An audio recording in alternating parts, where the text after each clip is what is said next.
ဒီပြတ်ကဘာလဲဆိုတော့ဒီလိုမျိုးကိုဒီလိုကြောက်ဆက်တာဆက်တာကြီးအရင်ကတည်းကသိရတယ်ဆရာတို့ဘယ်လိုများလာလဲဆိုဘယ်လိုကြားလာတာတွေ့ရတယ်သိရတာတချို့ဆရာတွေကဘာပြောလဲခဏလေးမှာဝေဒနာတွေကြောက်ပါဘူးပထမဆရာကကြားနေတာလေဒီကဖြစ်ပြီးဒီကမှဆန်ချက်ဒီလိုမျိုးဆက်တာလေဒီလောကကြီးကခဏတည်းကမမှန်ဘူးတကယ်ဆရာဒီမှာကောင်းတယ်ပြောတယ်သိမပါဘူးအပွားကမမှန်လို့ဘာမှမမှန်လို့အကြောင်းမျိုးမျိုးပေါ့ဒီသိနေတဲ့ကလေးရှာပြီးတော့ဒီလိုပြောတဲ့ကိုမတရားသမင်းကြီးနဲ့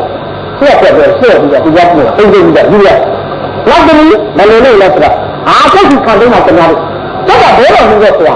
ဆက်ပြီးမှကျွန်တော်တို့တန်တဲ့ရင်ခင်ဗျားတွေကပြီးတော့ပြီးရမယ်သိပြီးရမယ်ချမ်းသာမယ်ဆိုပြီးအငြင်းလေးတယ်လို့ဆက်ထားပြီးတော့ဒီလိုလဲဆက်ပြတယ်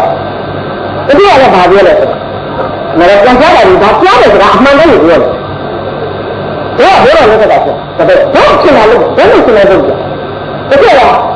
အခုမတော်လည်းကြတာဘယ်လိုမတော်ကငါ့ကိုမတော်ဖြစ်နေတာဒီလိုလည်းမဆိုတော့ကျနေတယ်တန်တဲ့တယ်ဘယ်လိုဖြစ်တာကိုပြည့်နေလို့ဒလုံးသားလေးနဲ့ဆက်ဆိုအဲ့တော့ပြန်ပြီးတောက်တယ်မှာပြန်ရှိတာအဲ့ဒီစာမျက်နှာတရားနဲ့တော့အဲ့ဒီမှာပဲအခုမှဆိုတာကိုယ့်ရဲ့တော့တဲ့ချင်းတန်တဲ့ချင်းမတွေ့ရဒီလိုထပ်ပြီးတော့ပြကြတာအဲ့တော့ဘယ်လိုလုပ်ကြလဲလက်ရှိနဲ့ဆရာကြီးကဒီမှာပေါ်လိုက်တဲ့လူနဲ့တော်ပြီးတော့အင်းဒီလိုဆရာကြီးကတော့ဆက်တိုင်းမှာကွာလူရင်းရင်းရအဖြစ်ဆရာကြီးကအားနာပြီးတော့ပြည့်တယ်နောက်တော့ကြာကြတယ်ကျွန်တော်တို့မသိတော့မသိတော့ပါဘူးလူရင်းရင်းရခုလည်းဒါလေးဆိုတော့အဲ့တော့အဲ့ဒီအဖြစ်မျိုးမဖြစ်အောင်တော့သိကြပြီးတော့ဒီလိုထားပြီးခြင်းနဲ့ဒီကံနဲ့လိုက်ရအောင်ဆို